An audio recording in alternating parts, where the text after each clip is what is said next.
Introduction and Dedication. I wrote this book for my 3 sons, Andrew, Matthew, and Dylan. I love you guys. Always dream bigger and live, love life on your terms, and keep searching for your passion. You'll know when you find it. Here's a quick quote from Steve Jobs. Your time is limited, so don't waste it living someone else's life. Don't be trapped by dogma, which is living with the results of other people's thinking. Don't let the noise of others' opinions drown out your own inner voice. And most importantly, have the courage to follow your heart and intuition. Part 1 of 3. Past? Nothing is impossible. The word itself says, I'm possible. Audrey Hepburn. Chapter 1. Light. It is during our darkest moments that we must focus to see the light. Aristotle. Hashtag stay positive. I can see the light. It's blurry, but I can see it. I rub my eyes and then open them again.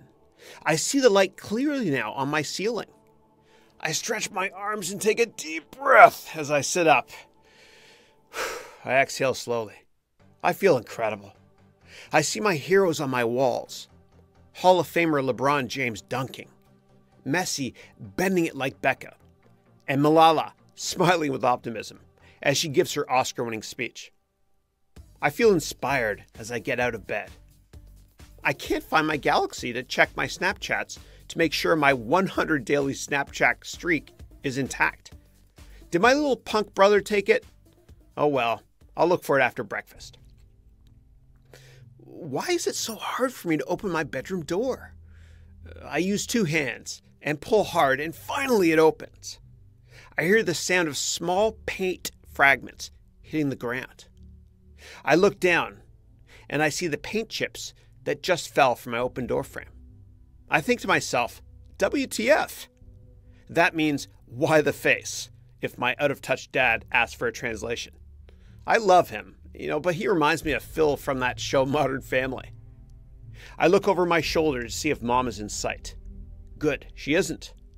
I lift up the carpet on my bedroom floor, and I kick the paint chips under the carpet with my badass Air Jordan shoes. I feel invincible. I believe I can fly.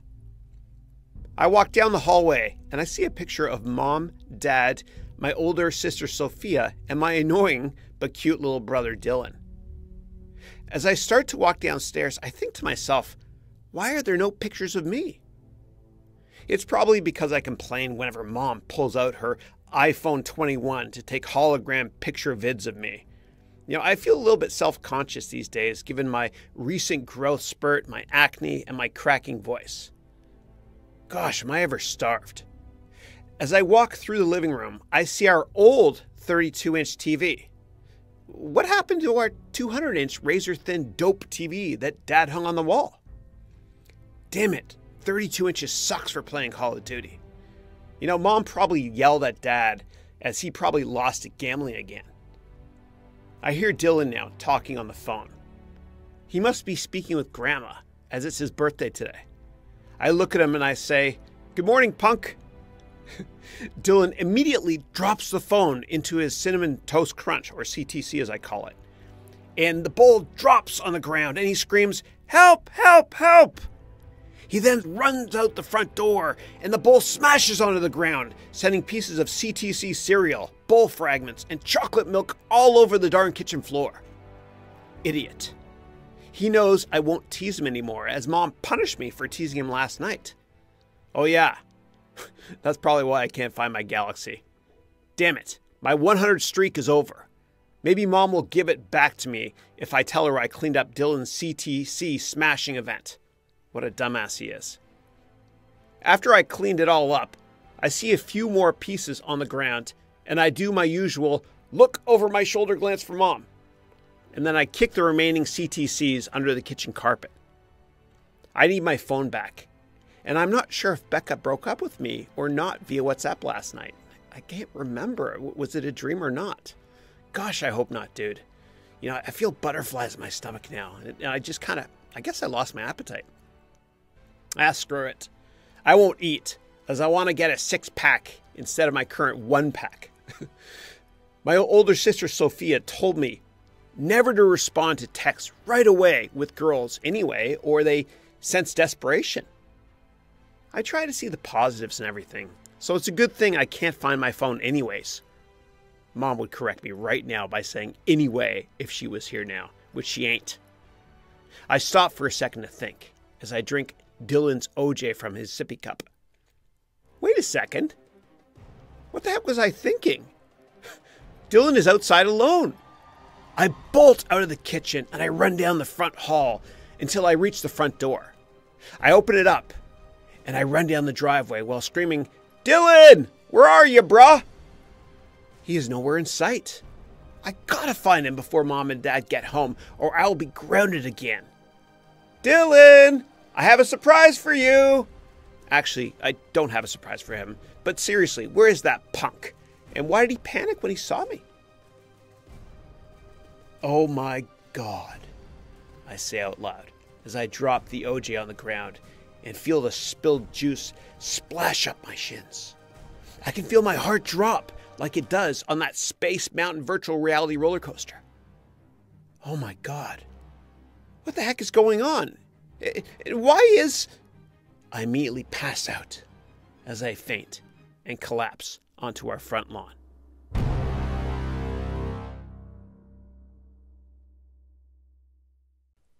Chapter 2. Stars.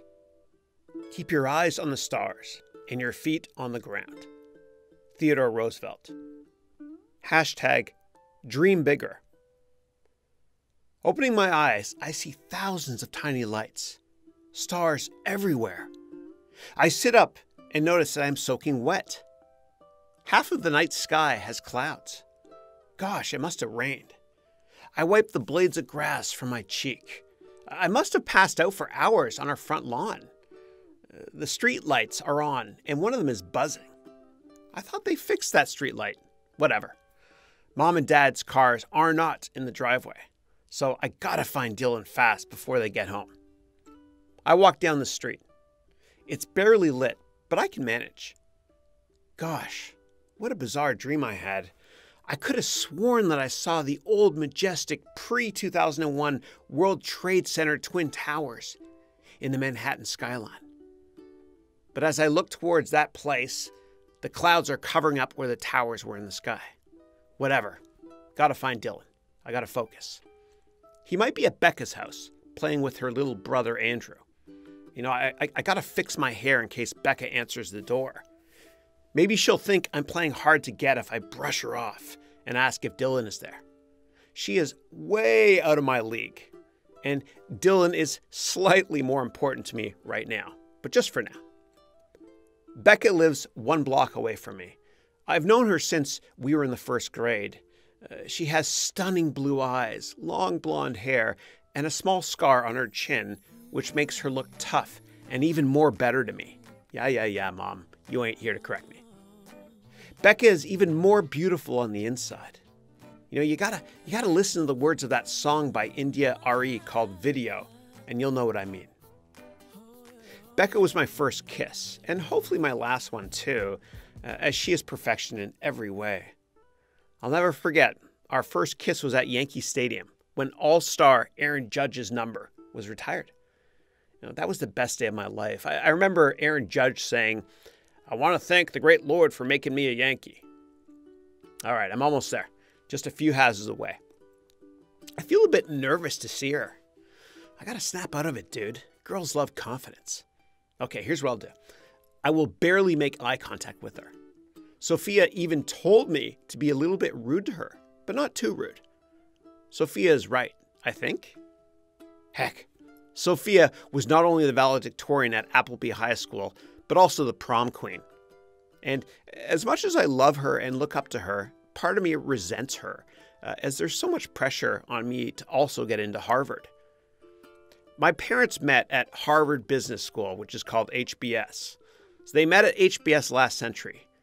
And part of me feels that if I get in, it will only be because they went there. Screw Harvard, dude. 2/3 of HBS is BS anyway.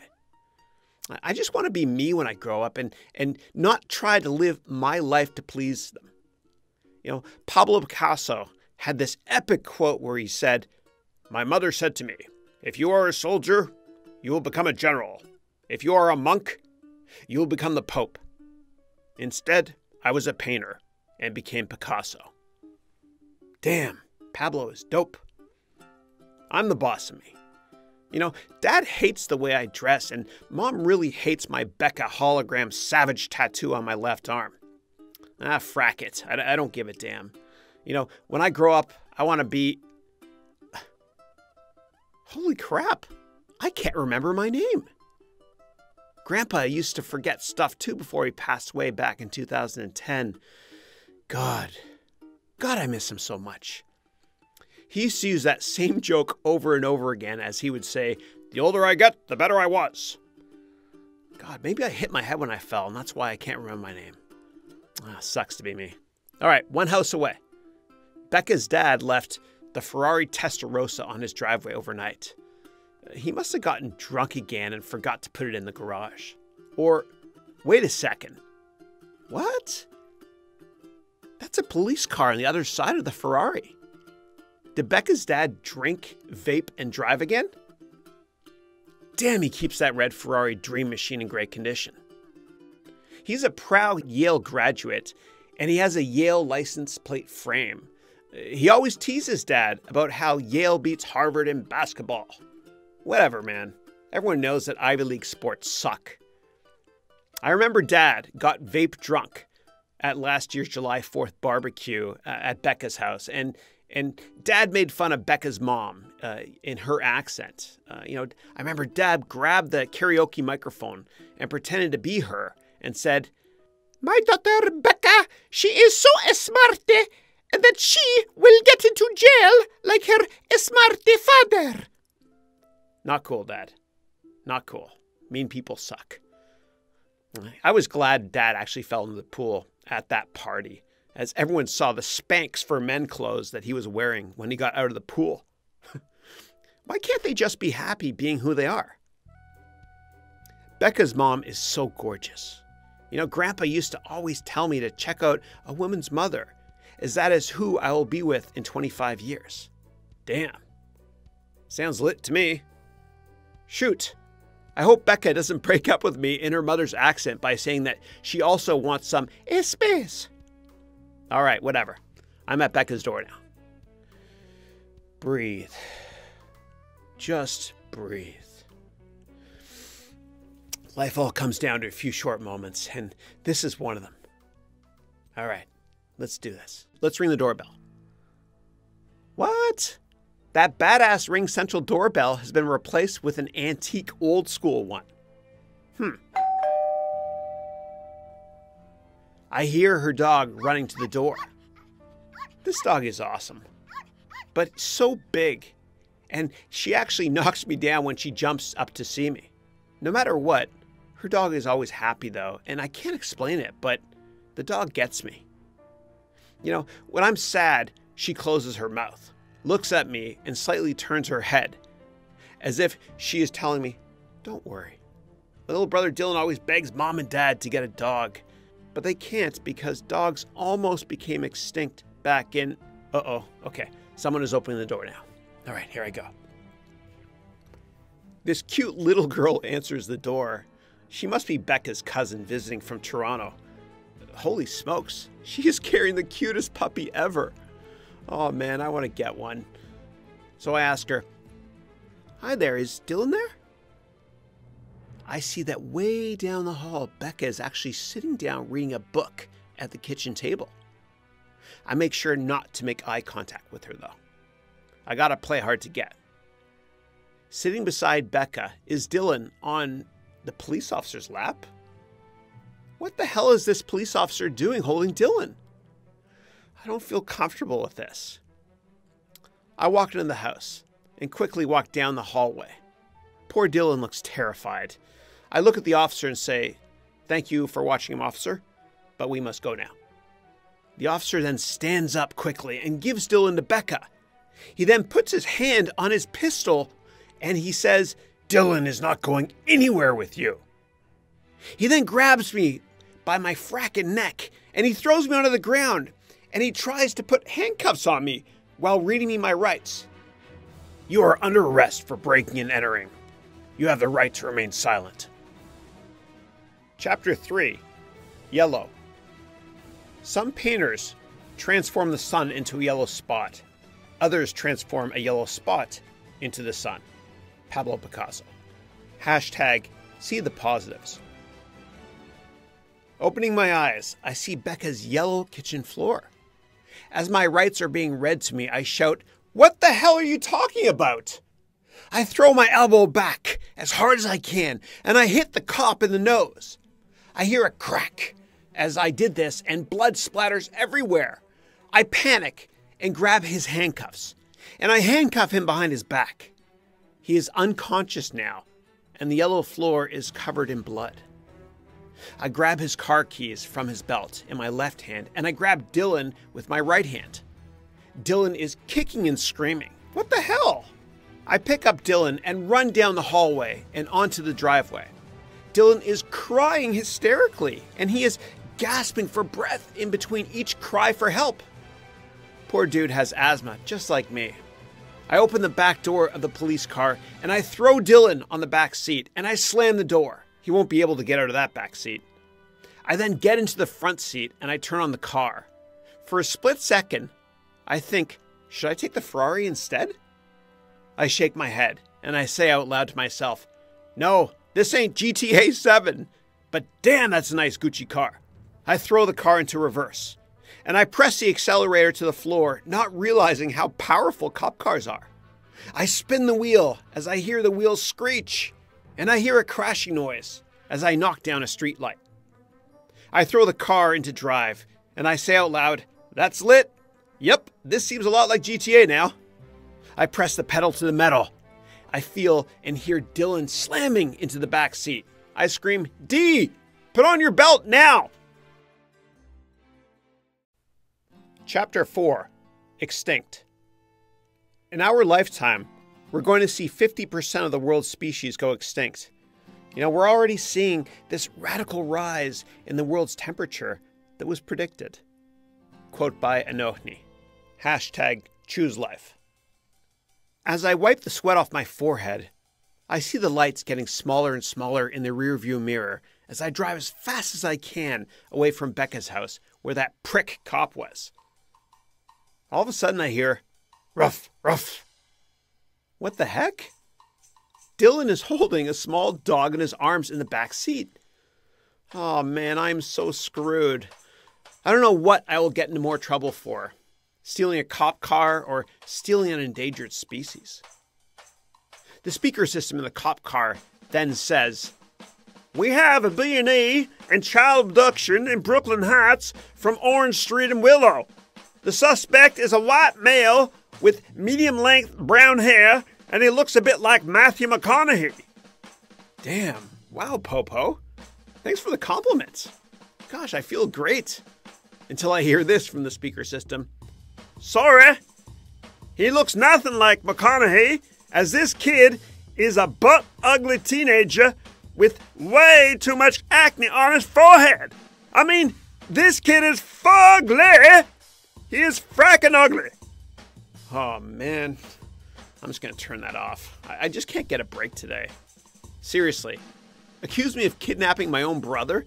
And then top it off by making fun of my face? Gosh. This day keeps getting worser and worser. Shut your pie hole, Mom. You ain't here to correct my grammar. Hey, Dylan. Look up outside the window to see if there are any heater cop drones following us, okay? It's okay? I turn around. I check out Dylan. He's kind of staring at me in a weird way. Dylan, did you hear me? Huh. Dylan is holding the puppy, which actually seems to have calmed him down a bit. But he looks at me like I'm from another planet. Poor guy. He must still be in shock from that police abduction attempt. I'll just let him calm down a bit more before asking him to update me on Popo drones. Nobody understands Dylan like I do. It's like I know exactly what he is thinking all the time. The only exception is when he dropped his CTC bowl at home. Why would he do that anyway? I haven't seen Dylan that scared since the day he came home from school and cried because some jerk high school bully had taken his lunchbox again. The thing is, those bullies peak in high school. They all end up working for us one day, and they think that because they were on the football team in school, that this gives them the right to pick on us. They are not above the law. Heck, neither am I. So what the heck am I doing stealing this cop car anyway? We all collect different stuff. For Dylan, he loves to collect these retro old school lunch boxes, which is weird, but kind of cool, I guess. You know, he has one from the Fonz from Happy Day, another one from Animal, who's, I guess, in the Muppet Show, and Karate Kid as well, and the Smurfs. I guess I respect him for being himself, as I know exactly how he feels.